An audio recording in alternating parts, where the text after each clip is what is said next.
Stage 6 of the Amgen Tour of California. It was time trial day, a ride of 31.6 kilometers, 112 riders left in the race. And it started, Paul, with the loss of the national time trial champion of the USA, Dave Zabriskie. He crashed before the race even started. But the key for the day, the end.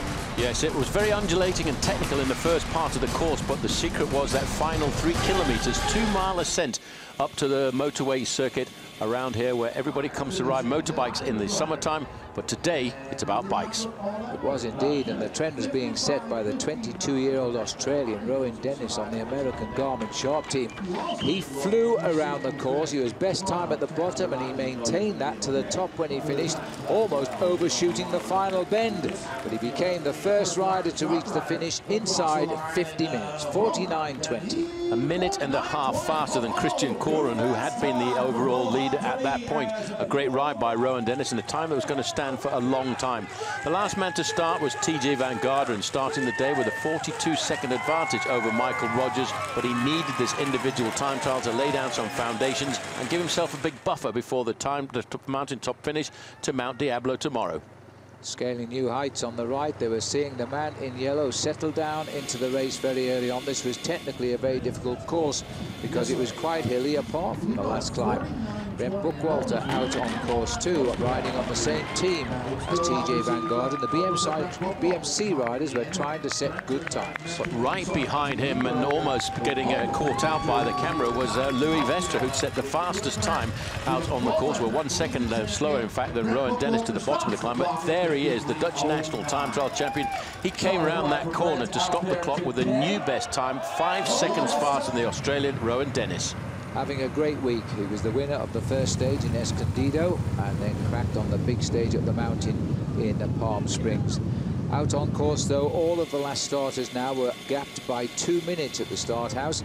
They were all racing for real time to try and reshape the overall classification. And Van Garderen was doing well. The crowd were cheering on here, the man who led the race for 3 days, Kanye Acevedo, but he was losing a little bit of time.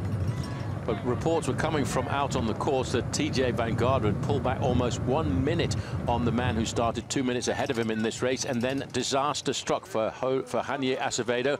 His chain came off and he had to get a very quick bike change, and because we were still on the fluctuating part of the course, he decided to opt to go onto a new time trial bike. Yes, Michael Rogers was the rider conceding a minute, while ahead of Rogers was this situation here with Acevedo.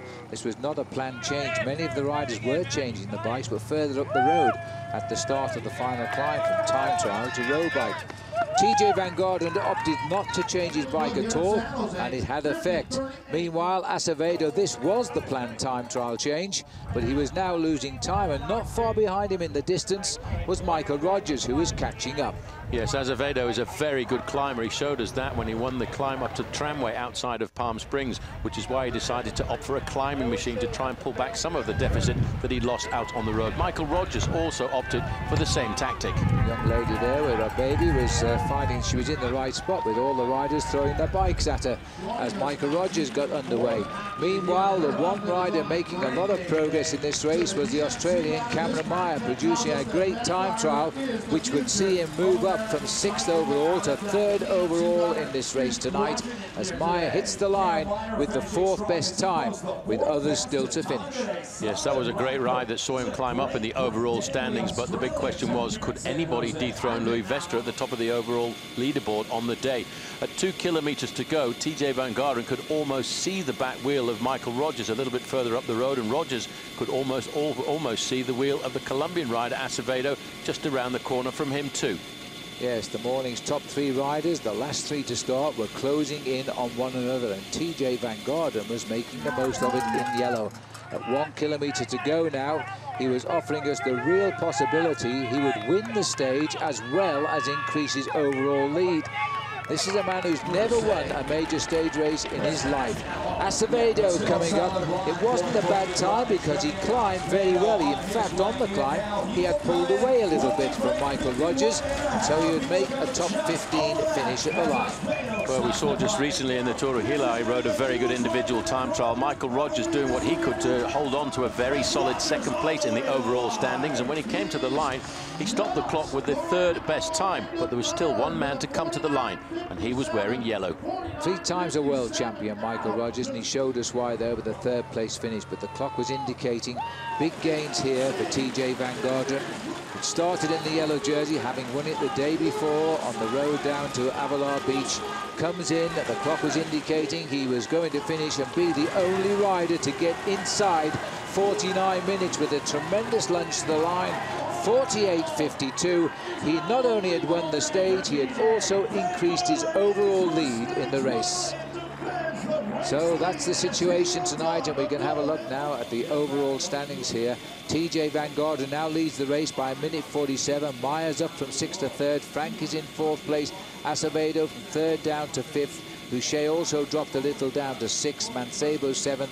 The top 10 completed by the best young rider in this race, Lawson Craddock. And the newborn baby, Rylan, here, getting a first taste of a podium and a salute to the crowd. This week is all but a dream for TJ Van Garderen. Tomorrow we go to Mount Diablo. It's a mountaintop finish.